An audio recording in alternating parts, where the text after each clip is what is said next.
yang lagi hot juga sekarang ini adalah soal inflasi. Tadi kan di awal kita diskusi bahwa dengan adanya quantitative easing membuat inflasi naik ya kan, di US 9,1 sekarang 8,3, terus Indonesia kemarin naik ke 5,9 ya kalau nggak salah, 5,95% gara-gara BBM naik gitu ya. Nah, pertanyaannya adalah untuk David, kalau menurut David sendiri ngelihat apakah tren inflasi ke depannya itu masih akan naik atau sudah mencapai peaknya dan mulai tren turun, karena kan beberapa negara juga udah mulai naikin suku bunga gitu kan. Apakah ke depannya inflasi ini akan udah mulai bisa diredam atau masih naik? Dan sebenarnya kalau mungkin bisa dikasih gambaran ke teman-teman di sini, apakah sebenarnya inflasi kita ini masih dalam relatif aman atau sebenarnya sudah mengkhawatirkan sih? Nah, boleh Fit, silakan. Oke. Jadi sebetulnya ini pertanyaan cukup tricky dan menarik ya. Kalau kita bahas sebetulnya inflasi ini kan memang sebetulnya tidak selalu menjadi hal yang buruk ya bagi perekonomian. Sebetulnya kan memang ini menjadi salah satu hal yang dibutuhkan untuk mendongkrak keadaan ekonomi itu kayak gitu. Jadi mencerminkan tidak adanya stagnansi di dalam perekonomian tersebut. Kendalanya adalah ketika inflasi ini menjadi hyperinflasi atau inflasi yang mungkin nggak bisa dikontrol kayak gitu. Dan kalau misalnya kita lihat, memang benar tadi Ko Rifan juga sampaikan, gue ada data di sini.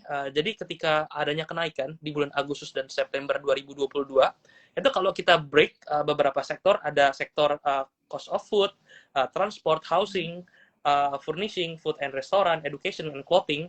Nah di Agustus ini kan untuk kenaikan inflasi transport itu 6,62%. Sedangkan di September yang tadi akhirnya bisa tinggi ya di 5,95 itu ya di September ini, sebagian besar memang diakibatkan karena yang pertama transport yang tadi dari 6,62% jadi 16,01%. Kayak gitu. Kan memang banyak di transportasi kayak gitu. Kalau di housing, food and restaurant, education sama clothing ini nggak terlalu naik signifikan kayak gitu. Jadi memang di transport ini yang menyebabkan terjadinya kenaikan. Wajar, karena memang tadi ada BBM itu sendiri ya. Betul. Nah, sebetulnya kalau misalkan kita bahas apakah ke depan bakal naik atau enggak suku bunganya, nah semuanya itu kan pasti akan mengacu. Tadi sempat kita sampaikan bahwa kita akan mengacu pada bank sentral ya, kayak gitu kan, di negara-negara maju salah satu. Nah, pertanyaannya sekarang sebetulnya bukan maju atau enggak, tapi menurut gue lebih kayak kapan sih bakal dinaikin lagi kayak gitu. Tunggu. Tapi permasalahan tadi di pertanyaan berikutnya kita bisa bilang apakah ini aman atau enggak sih? Apakah tergolong aman atau enggak sih 5,5 ini? Nah, jadi sebetulnya kalau kita bahas inflasi ringan itu tuh berada di bawah 10%. Jadi sebetulnya tidak begitu mengganggu keadaan perekonomian, walaupun kita bisa rasakan itu. Gitu. Kayak kemarin dampak BBM kita bisa rasakan kayak gitu. Apakah itu mengganggu, tapi tidak begitu mengganggu. Nah, inflasi sedang ini range-nya itu 10-30%. Ini membahayakan karena bisa menurunkan kesejahteraan masyarakat yang berpendapatan tetap kayak gitu. Nah, ini di angka 10-30%. Nah, kalau misalnya di atas 30-100%, 30-100%, ini baru bisa mengacaukan kondisi ekonomi kayak gitu. Kita bisa bilang lah Argentina, terus tadi Lebanon ya, itu negara-negara ya, Turki, Zimbabwe, itu Turki juga lucu ya, dia malah menurunkan apa namanya, negara-negara seperti itu ya, yang dengan inflasi berat ini akhirnya masyarakat tidak lagi ingin menabung di bank karena kan bunga bank jauh lebih kecil dibandingkan laju inflasi. Nah, itu yang menjadi salah satu yang diperhatikan kayak gitu. Kalau kemarin gue dengar cerita-cerita dulu kan 98 bunga bank itu bisa mencapai 60% dan sebagainya, kayak itu menurut gue cukup gila banget ya di masa kayak gitu ya. Gue bersyukurnya masih bayi ya kayak gitu ya. Data deh Ko Rifan gimana? Waktu itu usia 10 tahun SD kelas 4, Fit. masih belum terlalu paham juga. 98. Jadi kalau gue rasa sebetulnya di bawah 10% ini masih tergolong ringan kayak gitu. Apakah aman atau enggak? Menurut gue cukup aman kayak gitu. Nah, dengan adanya peningkatan dan sebagainya ya, gue yakin juga tadi Kementerian Keuangan dan juga beberapa jajaran pasti mempersiapkan tadi kita punya cadangan devisa yang cukup, kemudian kita tadi lihat neraca perdagangan yang baik kayak gitu, dan dengan beberapa pertumbuhan yang kita lihat tetap baik ya di kuartal ketiga nanti, artinya inflasi yang ada pun seiring dengan adanya pertumbuhan ekonomi yang ada kayak gitu. Jadi ya it's okay kayak gitu kan, gaji nambah misalkan 5% ya, karena inflasi 5% juga ya nggak masalah, dan itu pun masih tergolong ya walaupun mengganggu tapi tidak mengganggu banget buat kita kayak gitu. Ya, Kalau Korifan setuju. Ya, setuju sama David. Jadi mungkin masih belum bisa dikatakan bahaya ya teman-teman ya. Karena to put into konteks gini, mungkin ini tambahan pengetahuan juga buat teman-teman. Jadi kalau kita bicara Bank Sentral, kita Bank Indonesia, itu mereka punya target sebenarnya. Jadi Bank Indonesia itu juga harus menjaga tingkat inflasi di dalam negeri itu 3% plus minus 1%.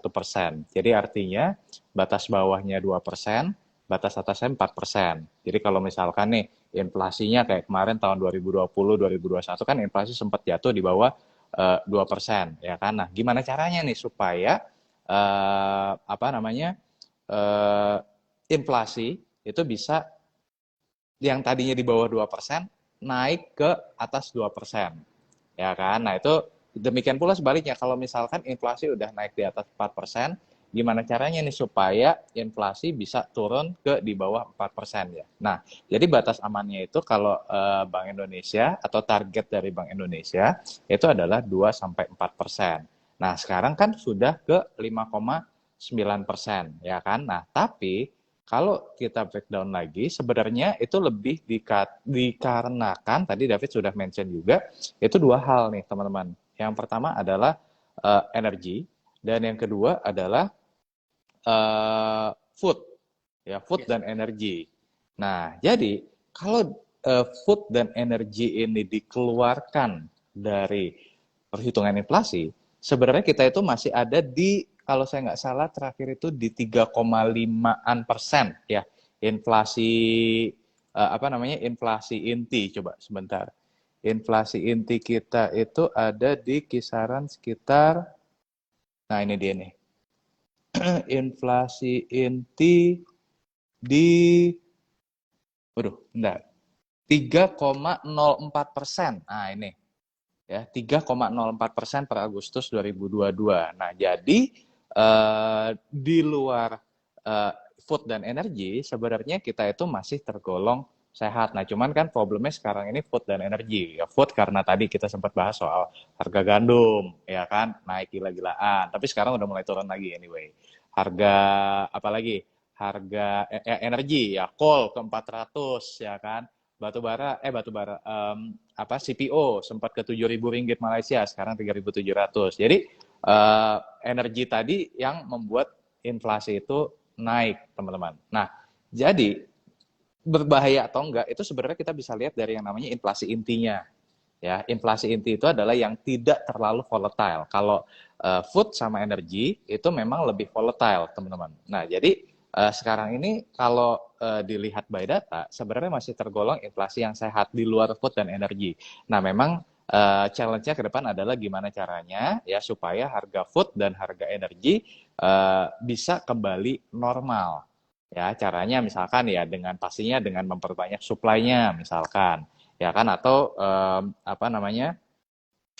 memperbanyak supply supaya harganya kembali normal, dan kemungkinan tahun 2023 ya food, energi ya kemungkinan akan masuk ke yang kita sebut sebagai harga normal. Kalau 2022 nih harga tidak normal, teman-teman.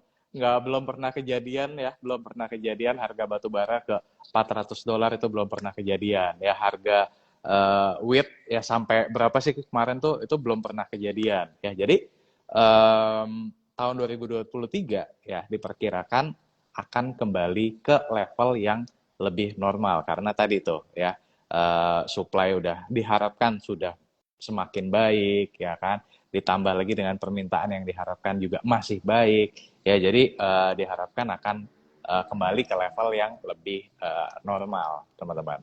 Kurang lebih itu sih tambahnya. Tapi tadi balik lagi, setuju dengan David ya, tidak atau belum terlalu membahayakan seperti itu.